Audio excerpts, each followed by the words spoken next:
ఆశ్లేష నక్షత్రంలో పుట్టినటువంటి అబ్బాయి ఏ నక్షత్రాల్లో పుట్టినటువంటి అమ్మాయిని వివాహం చేసుకోవచ్చో చూద్దాం. ఇక్కడ అబ్బాయిది ఆశ్లేష నక్షత్రం అయితే అమ్మాయిది అశ్విని నక్షత్రము 28 పాయింట్లు పనికి వస్తుంది. భరణి నక్షత్రం 25 పాయింట్లు పనికి వస్తుంది.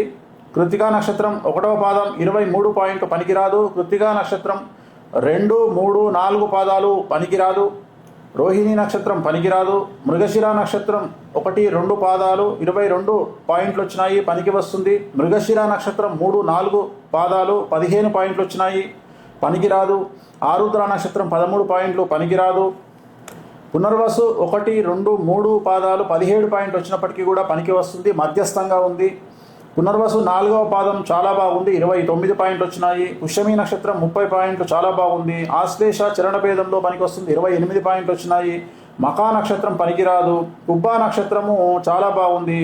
ఉత్తరా నక్షత్రం 1వ పాదం చాలా బాగుంది, 18 పాయింట్లు. ఉత్తరా నక్షత్రము 2, 3, 4 పాదాలు చాలా బాగుంది, 21 పాయింట్లు. హస్త నక్షత్రం 22 పాయింట్లు చాలా బాగుంది. చిత్తా నక్షత్రం 1, 2 పాదాలు 26 పాయింట్లు వచ్చినాయి, చాలా బాగుంది.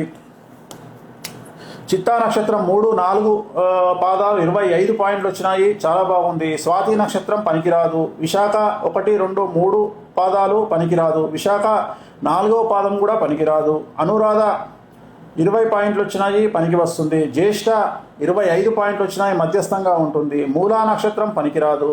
పూర్వాషాఢ సగం పాదం తీసుకుంటే మధ్యస్థంగా ఉంది. పూర్వాషాఢ సగం నుండి 4 పాదాలు మధ్యస్థంగా ఉంది. ఉత్తరాషాఢ 1వ పాదం పనికిరాదు. ఉత్తరాషాఢ 2, 3, 4 పాదాలు పనికిరాదు.